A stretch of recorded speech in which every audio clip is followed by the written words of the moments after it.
qui participe ici à l'enseignement, à la transmission de la connaissance par une femme à une jeune fille. Dans l'art du thé aussi, il y a des maîtres et des disciples.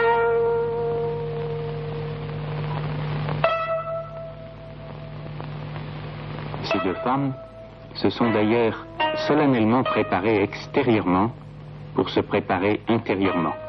Elles ont lavé leurs cheveux, revêtu un kimono neuf, etc.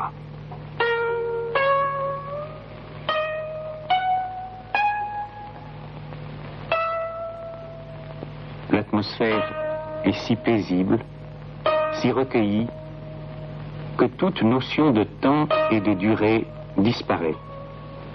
Chacun est là, instant après instant, ici et maintenant. En m'inclinant devant celle qui m'offre le thé, en m'inclinant devant celui avant qui je vais boire comme pour lui en demander la permission,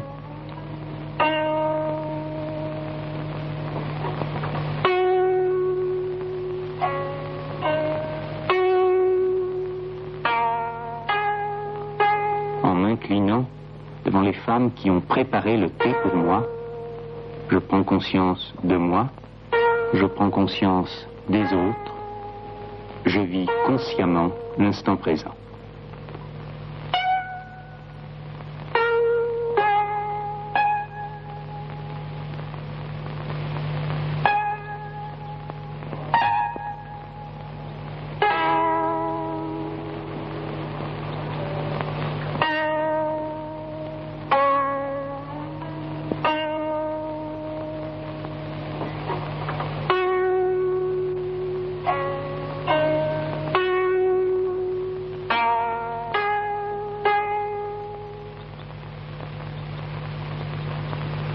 Comme tous les arts de la vie, au Japon, le culte du thé conserve son sens et sa valeur dans la mesure où il conserve ses racines dans le zen et dans la méditation, assis ou en marchant.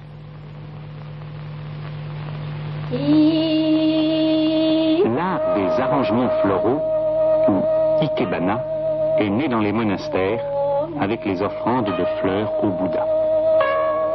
On raconte même qu'autrefois, après les tempêtes et les tornades, des moines compatissants voulaient prolonger l'existence des fleurs dont la tige avait été brisée. Plus qu'ils ne cueillaient les fleurs, ils les recueillaient et les faisaient vivre quelques jours encore dans l'eau.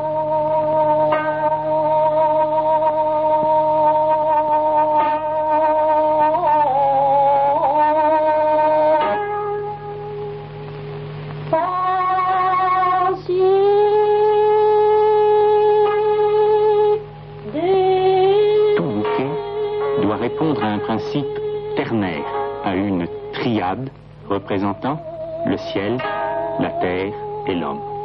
Si des éléments secondaires sont ajoutés, leur nombre pourra être 5 ou 7, mais jamais un chiffre pair.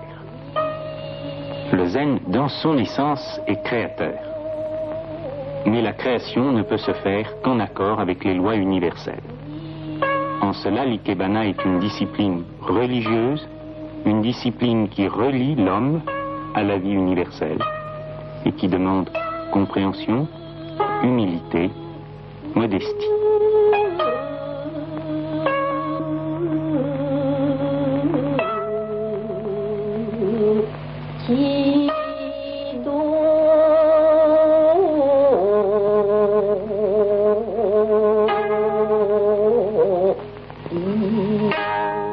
Le moine zen ne regarde pas les fleurs avec les yeux, mais avec le cœur.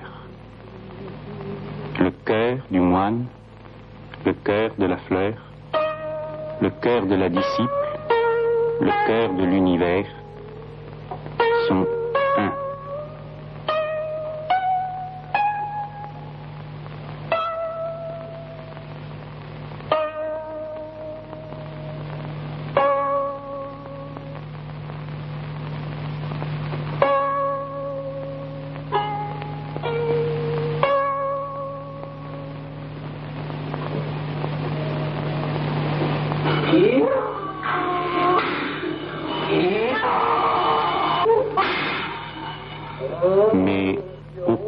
l'expérience qu'il m'a été donné de faire au Japon ne m'a paru plus significative de la vie dans le zen et du zen dans la vie que d'assister à l'entraînement du maître de No, Monsieur Kita, sans costume et surtout sans masque.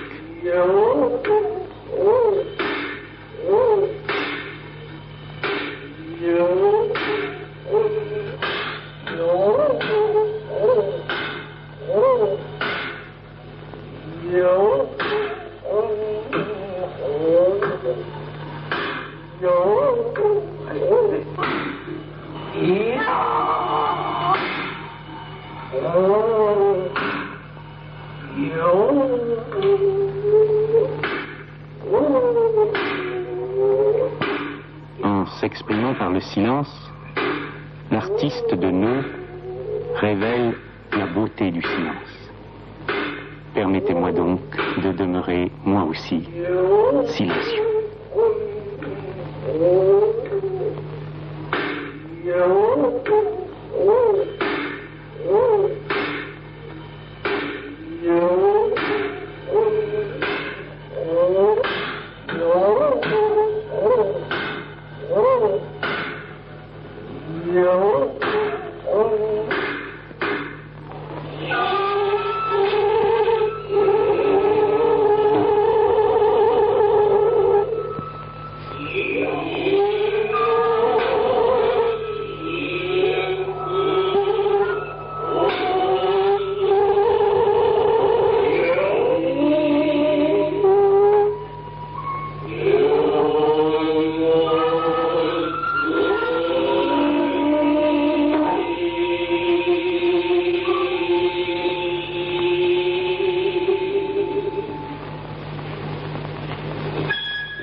一切に及ぼし、彼ら同主要と皆共に仏道を上善ことを